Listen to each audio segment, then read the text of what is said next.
Hi, I am here at the end of winter break. It is January 1st, 2024. Now we all get to spend an entire month writing the wrong date on things. If you watch the video that I made right before break, I don't even know if we're posting it yet. It was really vulnerable, and I was very nervous about being that vulnerable. I, again, don't know if we're posting it yet or not. So if we did, I want you to know that I'm fine.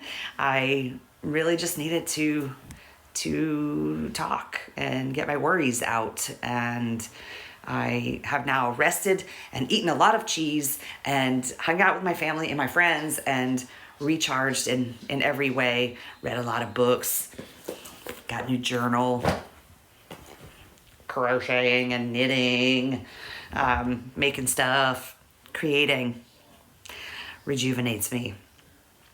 So here is my little story for you for going into our new year.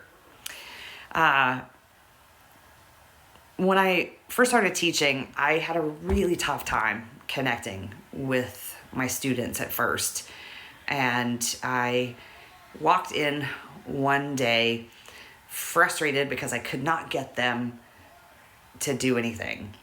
And I had recently heard a teacher who had had a tough day say that this was just going to be a shut up and color day.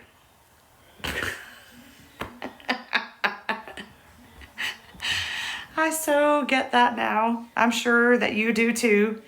We have days where we're just like, just shut up and color so I can get all this stuff done. And I had this idea of like, what if we actually did that? So I had the big roll of that yellow bulletin board paper, and I rolled a big giant piece of it out on the floor. It was a classroom, so it was big flat floor. And I had this idea kind of at the last minute, and as the students were coming in, I had a box of markers and a box of crayons, and they arrived just as I was taking the markers and the crayons and just dumping them out along the length of this like 20-30 foot piece of paper. And they looked at me and were like, what are we supposed to do? And I said, color. And I laid down on the floor and started coloring. And they're like, color what? I'm like, whatever, just color. They were hesitant. They looked at me like I was crazy. They all wanted to know like what this was about. And hesitation, certainly, because this was weird. And I knew it was weird, and I didn't even know exactly what I was going for here. I just knew that I needed to kind of break whatever we had going on because it wasn't working. So fast forward a few minutes, a few people come down and start coloring. Another few people come down and start coloring. You know, the reluctant at least come and sit with us. And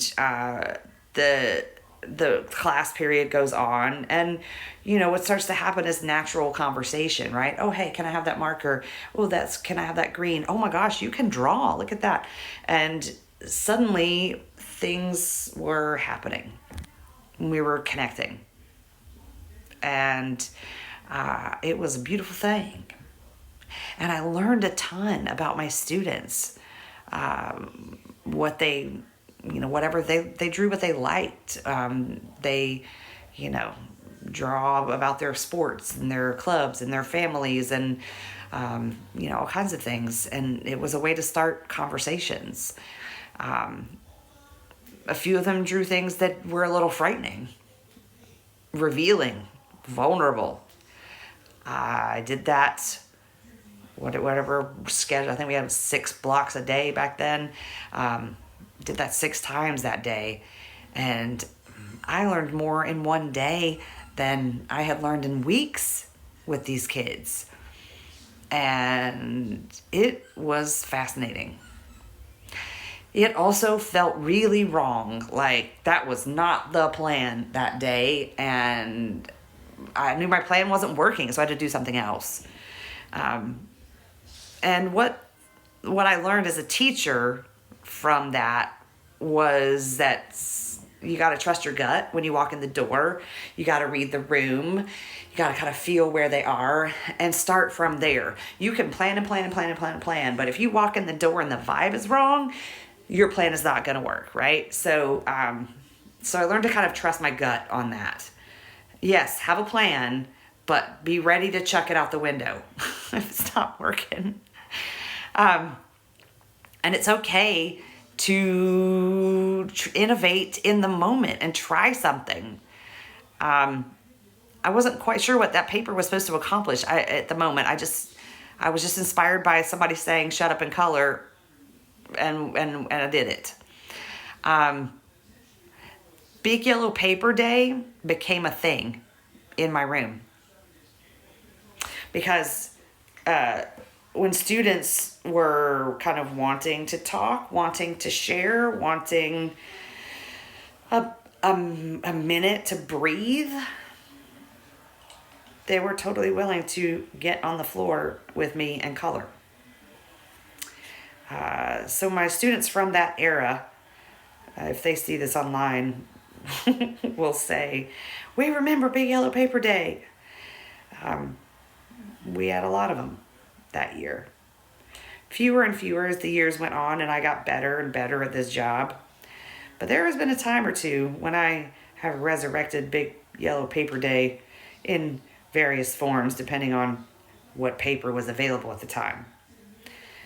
But yeah,